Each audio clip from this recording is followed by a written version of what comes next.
오늘부터 베드로 전서 말씀을 몇 주간에 걸쳐서 나누도록 하겠습니다. 주로 우리 이 서신서들이 바울 서신으로 13권에 걸쳐서 기록이 되어 있기 때문에 우리 바울 서신을 나누게 되고, 또 바울의 신앙과 또 신학을 우리가 말씀을 통해서 익히게 되는데, 베드로는 과연 어떤 내용을 가지고 성도들에게 말씀을 전했을까 하는 궁금함이 또 우리에게 있는 것입니다. 그래서 우리 베드로 전서 후서 말씀을 통해서 오늘 이 시대에 하나님이 우리에게 주신 메시지가 뭐냐 하는 것을 함께 나누려고 합니다. 이 베드로 전서는 신약 시대 당시에 예수를 믿는다는 이유로 고난을 받고 있던 성도들에게, 애매한 고난이죠, 그들에게 성도 여러분들의 신분이 무엇이며, 정체성 이야기죠. 그리고 여러분들이 지금 당하고 있는 그 고난이 어떤 의미냐, 이것을 해석을 해주기 위한 목적으로 이 서신이 기록이 된 것입니다. 오늘 우리 살아가는 이 시대에도 특히 우리 그리스도인들에게 많은 고난들이 있죠. 이 세상 살아가는 동안에 고해와 같다는, 이 세상 말이지만 고난의 바다와 같은 이 세상 살아가는 동안에 우리는 참 물음표를 마음속에 간직하고 살아가고 있는 경우가 많습니다. 오늘 말씀은 우리에게 그 고난이 어떤 의미가 있는 것인지, 하나님은 그것을 왜 우리에게 허락하셨는지 해석을 하는 내용이 주된 내용이라고 우리 여러분들이 생각하시면 되겠습니다. 우리 1절 말씀에 예수 그리스도의 사도 베드로는 본도, 갈라디아, 갑바도기아, 아시아와 비두니아에 흩어진 나그네라고 표현을 하죠. 여기 있는 이 지역들은 아마도 여러분들이 가을쯤에 성지순례를 가시는 경우가 여러분 가운데 계시면 아마 이 지역들을 한 번쯤 돌아보게 될 것입니다. 터키 지역과 소아시아 지역에 있는 이런 도시들이 해당이 되고요. 흩어져 있다는 말은 원래 이 디아스포라는 유대인들에게 해당되는 표현인데, 여기 이 흩어진 자들은 유대인이 아니고 여기 흩어져서 고난 중에 있는 성도들을 말하는 거예요. 그러니까 이방인 개종자들이죠. 사도 바울이 개척했던 그 교회들 가운데 이 어려움 속에 신앙생활을 해가고 있는 성도들을 여기 흩어진 디아스포라의 크리스천들을 말하는 것입니다. 그들을 지금 베드로는 총칭하여서 나그네라고 말을 하죠. 여기 나그네라고 하는 이 말은 오늘 우리에게도 해당이 되는 것입니다. 여러분, 우리도 나그네예요. 여기 잠시 있다가 갈 곳이 있다. 갈 곳이 있다. 갈 곳이 어디입니까? 소속의 문제고요. 우리가 어디에 소속이 되어 있느냐, 그리고 여러분 고향의 문제입니다. 이 나그네는 여러분 고향이 어디냐. 여러분, 요즘에는 가족관계 증명서를 떼면 본적이 다 나와 있지 않습니까? 여러분, 본적이 어디세요? 주로 제천이시겠죠. 저는 가족관계 증명서를 떼면 본적이 서울특별시 동대문구 이문삼동 220에 218호. 아마 저는 이거 죽을 때까지 기억해서 지워지지 않을 것 같아요. 소위 말하는 변두리입니다. 서울에 있는 변두리. 저는 변두리 출신이에요. 그래서 거기에 연탄 공장이 또 당시에 있었다는 거. 이문동. 제가 자랄 때 그 연탄 공장에서 뛰어놀면서 올챙이도 잡고 또 잠자리도 잡고 그러면서 컸어요. 그래서 아마 지금 제 피부 색깔이 좀 가무잡잡한 게 그때 영향인 것 같다. 제 추측입니다만, 추정입니다만, 저는 그것이 고향이었습니다. 여러분 고향이 어디냐? 우리 고향이 실은 어디입니까? 하늘이죠. 하늘. 우리 본향이라고도 하고, 우리 조상들이 살고 있는 곳, 우리 믿음의 조상들이 살고 있는 곳, 그것을 본향이라고 하고, 우리 본적은요 실은 하늘에 있습니다. 예수님께서 제자들에게 요한복음 14장 말씀해 보면 내가 너희가 있을 곳을, 어디를요? 있을 곳, 본적지, 있을 곳을 예비하러 간다. 거기 여러분의 주소지가 있는 것이죠. 여기 나그네입니다. 우리는 그러니까 왜 힘드냐? 여러분, 나그네 생활이 만만할까요? 객지 생활 하고 계신 분 혹시 계십니까? 객지 생활 고달프지 않아요? 어렵습니다. 아브라함이 본토 친척 아비 집을 떠나서 객지로 가죠. 내가 내게 지시할 땅 가나안 땅으로 갑니다. 만만치 않았어요. 왜? 나그네이기 때문에. 가는 곳마다 환영받지 못합니다. 텃세가 심합니다. 기반을 다시 닦아야 돼요. 얼마나 힘이 들어갑니까? 나그네 생활은 힘든 거예요. 오늘 베드로가 이 성도들에게 여러분들 왜 힘드냐? 여러분들은 나그네이기 때문에 힘든 겁니다. 고향이 여기가 아닙니다. 여러분 고향은 하나님 계신 그곳입니다. 우리를 환영할 곳이 어디냐? 세상에서는 성도는 환영받지 못합니다. 왜냐하면 그들에게 이방인이기 때문에 그래요. 우리는 하늘에 가서 우리 하나님과 거기 먼저 살고 있는 조상들에게, 우리 믿음의 조상들에게 우리는 그 날이 오면 그때 가서 여러분들은 거기서 진정한 환영을 받게 될 것입니다. 이렇게 베드로는 위로의 말로 오늘 1장을 열고 있는 것입니다. 그것이 바로 나그네라고 하는 이 표현이에요. 자, 그럼 우리는 또 궁금증이 생기죠. 하나님은 왜 우리에게 나그네 생활을 주시느냐? 왜 여기 남겨서 이 고난을, 이 고생을 하게 하시느냐? 이 궁금증이 생기는 것입니다.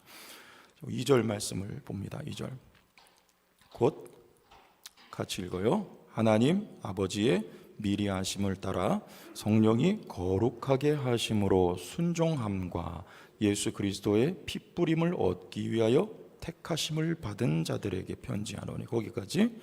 자, 여기 먼저 뭐가 나옵니까? 성령이 거룩하게 하심으로.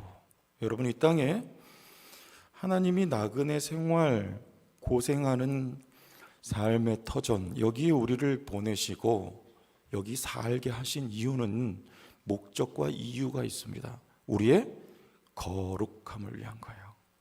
여러분, 우리는 신앙생활의 목적을 어디에 두고 신앙생활을 하느냐?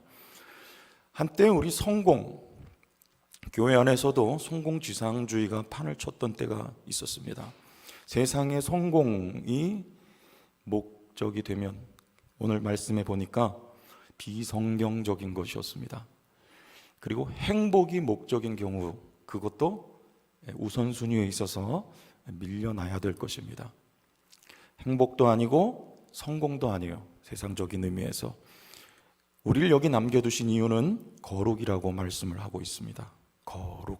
1장 16절 베드로전서 같이 읽어보시죠. 시작. 기록되었으되 내가 거룩하니 너희도 거룩할지어다 하셨느니라. 여러분, 이것이 하나님이 우리를 이 나그네 세상에 우리를 보내시고 여기 살게 하신 이유입니다. 자, 여기서 우린 눈치채야 돼요. 여러분의 삶이 무엇 중심으로 열려져 갈 것이냐, 하나님이 무엇을 중심하여 열어가실 것이냐, 여기 우린 금방 눈치를 채야 됩니다. 성공을 위해서? 그렇지 않아요. 우리 마음이죠. 그렇게 되기를 바랍니다. 하지만 하나님은 세상의 성공 중심으로 여러분의 길을 절대로 열지 않습니다. 그건 하나님의 목적과 다르기 때문에 그래요. 하나님은 거룩을 중심으로 여러분의 삶을 열어가요. 거룩을 중심으로. 어디서 거룩해지느냐?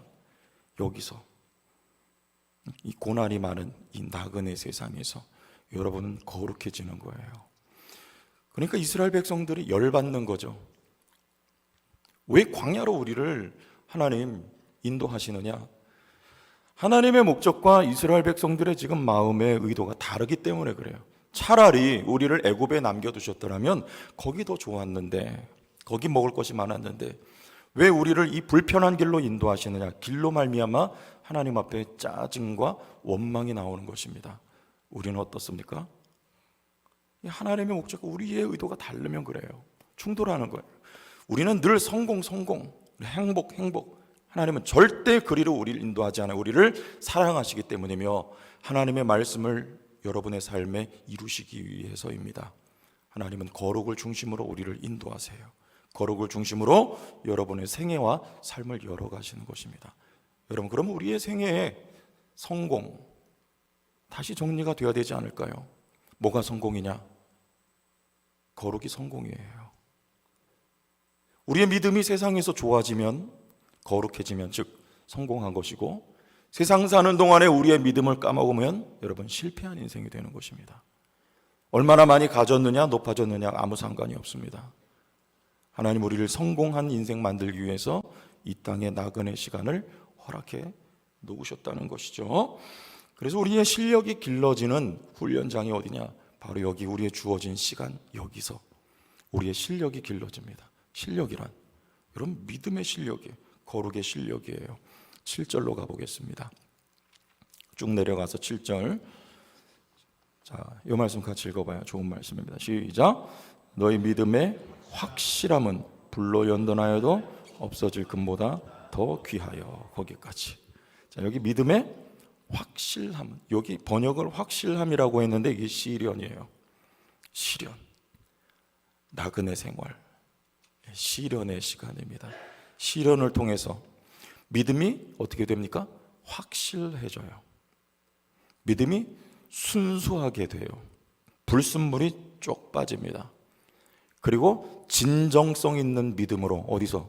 시련 속에서, 이 나그네 생활 속에서. 이게 무엇보다 귀합니까? 불로 연단하는 것 같지만 없어질 금보다 여러분 시련을 통해 여러분의 믿음이 연단되는 것이 더 귀하다. 뭐가 더 귀하다? 믿음이 귀하다. 거룩하게 되는 것이 귀하다. 누가 볼 때? 하나님이 보실 때.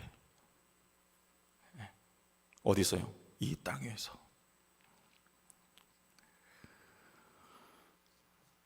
누구와 같습니까? 마치 다니엘의 세 친구와 같습니다. 그들은 애매히 고난을 받습니다. 하나님을 섬긴다는 이유로 마치 지금 당시의 성도들과 같아요. 예수 믿으면 고난을 받았어요. 예수 믿으면 고발을 당했어요. 그리고 감옥에 갔어야 합니다. 그리고 심지어는 죽음에 이르게 됩니다. 애매한 고난이에요. 하나님이 왜 성도들에게 이런 고난을 주시느냐? 그렇죠? 사드락과 메삭과 아벳노고가 불 가운데 던져집니다. 그러나 거기서 그들의 믿음이 더 빛이 나요. 그들의 믿음이 더 아름다워져요. 더 훈련돼요. 여러분, 이것을 하나님이 우리에게 원하시는 거예요. 불 가운데 던져졌지만 그들의 믿음이 더 믿음이 됩니다. 여러분 생각해 보십시오. 불 가운데서 딴 생각이 들까요? 한눈을 팔게 될까요? 불 가운데서 누구만 바라보게 될까요? 누구를 부르짖게 될까요? 너는 내게 부르짖으라. 내가 내게 응답하겠다. 어디서 부르짖게 될까요? 불 가운데서 부르짖게 되는 거예요. 고난 가운데에서 부르짖게 되는 것입니다. 의지할 이는 하나님 외에는 없나이다. 여기서 믿음이 좋아지는 거예요.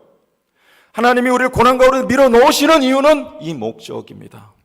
우리의 믿음을 연단하시는 거예요. 연단하시는 거예요. 그래서 여러분을 거룩한 성도 만드시기 위한 것입니다. 하나님의 목적이에요. 이것을 성경에서 뭐라고 말하냐면 창조라 그래요. 창조. 창세기 1장 26절에 말씀하셨습니다. 우리의 형상을 따라 우리의 모양대로 누가요? 우리가 사람을 만들고 우리 창조예요. 자, 오늘 2절을 다시 봅시다. 여기 우리가 나옵니다. 곧 하나님 아버지의 여기 성부 하나님 미리 하심을 따라 성령이 거룩하게 하심으로 성령 하나님 순종함과 예수 그리스도의 핏부림을 얻기 위하여 성자 예수님 여기도 우리가 나와요. 이걸 다른 말로 새 창조라고 말하는 것입니다. 여러분 우리는 예수 그리스도의 핏부림을 받았어요. 그래서 거룩하게 되었습니다. 할렐루야. 신분상 그래요. 조선시대의 노비들이 돈을 주고 족보를 샀어요. 그래서 양반 행세를 했습니다. 이걸 신분 세탁이라고 그래요. 우리는 신분 세탁이 아니에요. 부정적인 의미입니다. 불법이에요. 그럼 우리는 합법적으로 예수 그리스도의 핏부림을 받아서 하나님의 양자들로 여러분 입양이 됐습니다. 거룩한 자녀들이 됐어요. 여러분은 거룩하게 됐습니다. 아멘. 신분상. 그러나 여기 실력이 더해져야 돼요. 무슨 실력입니까? 거룩한 실력이 더해져야 돼요. 어디서요? 이 땅에서. 무엇 가운데? 시련 가운데. 여기서 우리의 실력이 생깁니다. 믿음이 정결해지는 거예요. 믿음이 순수해지는 거예요. 믿음이 보배로워지는 거예요. 믿음이 아름다워지는 거예요. 하나님을 향한 믿음 외에 모든 불순물들은 다 불살라 없어지는 현장. 그게 바로 이 땅의 삶이라는 말이에요.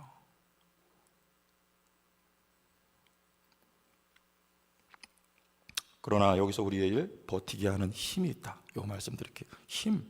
첫째는 소망이 있습니다. 근데 그 소망을 산소망이라고 했어요. 자, 우리 3절에서 쭉 읽어봅시다. 3절. 우리 주 예수 그리스도의 아버지 하나님을 찬송하리로다. 그의 많으신 긍휼대로 예수 그리스도를 죽은 자 가운데서 부활하게 하심으로 말미암아 우리를 거듭나게 하사. 무슨 소망이요? 산소망이 무엇일까요? 예수 그리스도의 부활하심. 그것이 바로 산소망이래요. 왜냐? 그 모습이 여러분 변화산에서 변화하신 예수님 모습 떠올리시면 돼요. 희고 밝게 변하신 예수님, 그 모습, 부활하신 주님이 바로 나예요. 여러분 모습이에요. 여러분 이게 산소망입니다. 4절 같이 시작. 썩지 않고 더럽지 않고 쇠하지 아니하는 유업을 있게 하시나니 곧 너희를 위하여 하늘에 간직하신 것. 그 소망은요, 썩지 않고 더럽지 않고 쇠하지 않습니다. 썩지 않는 것은요, 죽음과 사망과 관계가 없는 거예요.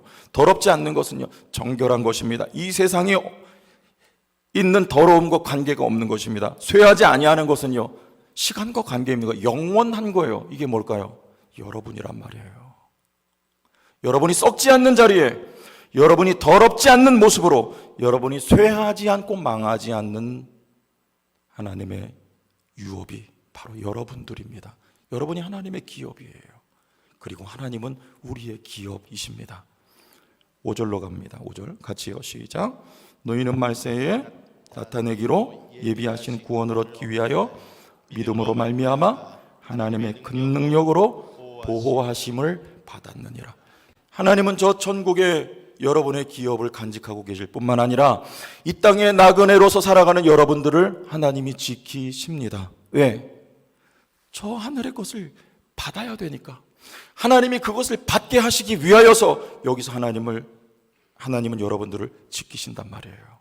그러므로 우리의 소망은 지금 살아계셔서 여러분과 함께 하시는 하나님이, 주 예수 그리스도가 여러분의 산 소망입니다. 사람을 가장 힘들게 하는 게 뭐냐면 미래가 보이지 않을 때 낙심되는 거예요. 소망이 보이지 않을 때가 여러분 가장 힘든 시기예요.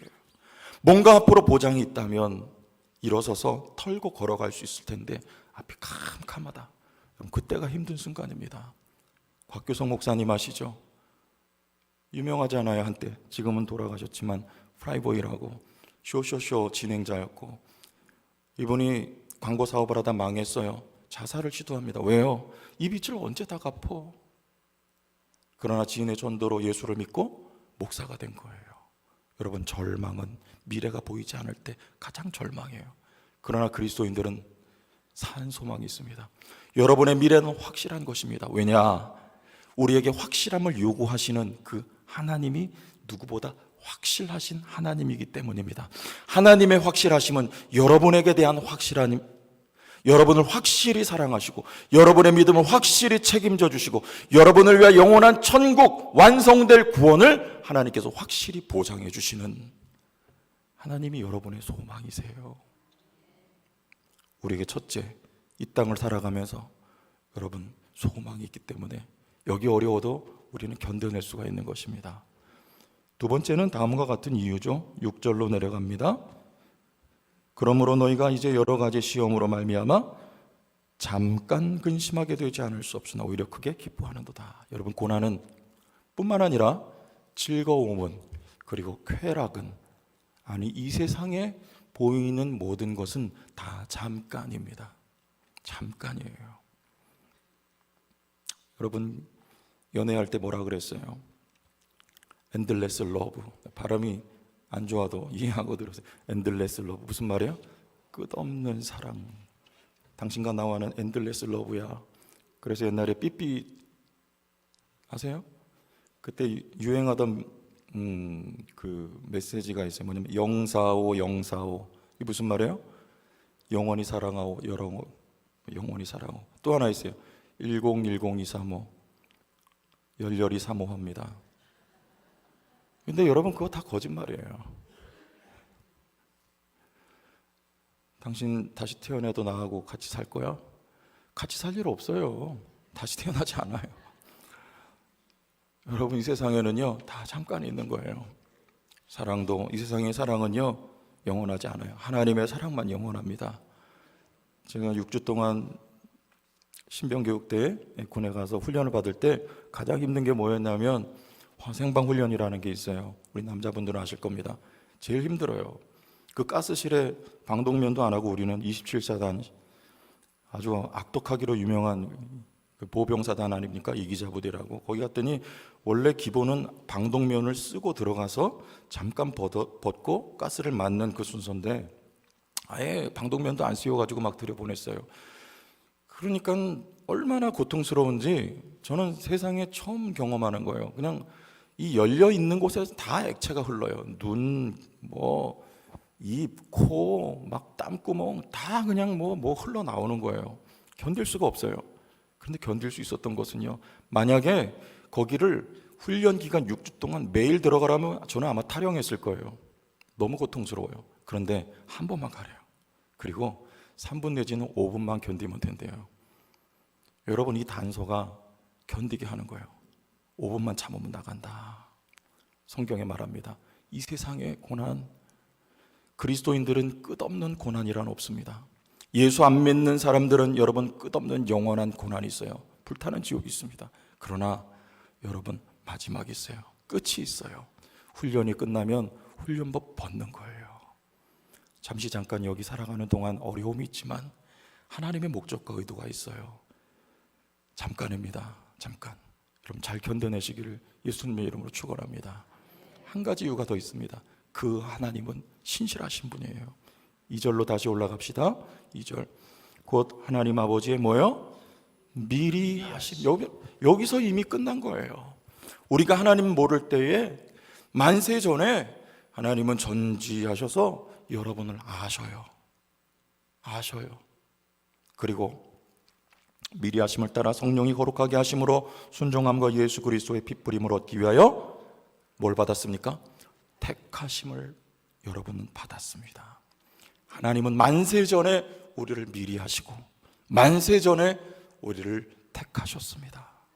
이게 중요한 거예요. 여기서 끝난 거예요. 우리는 내가 택해놓고도 후회합니다. 괜히 결혼했다. 결혼하지 말걸.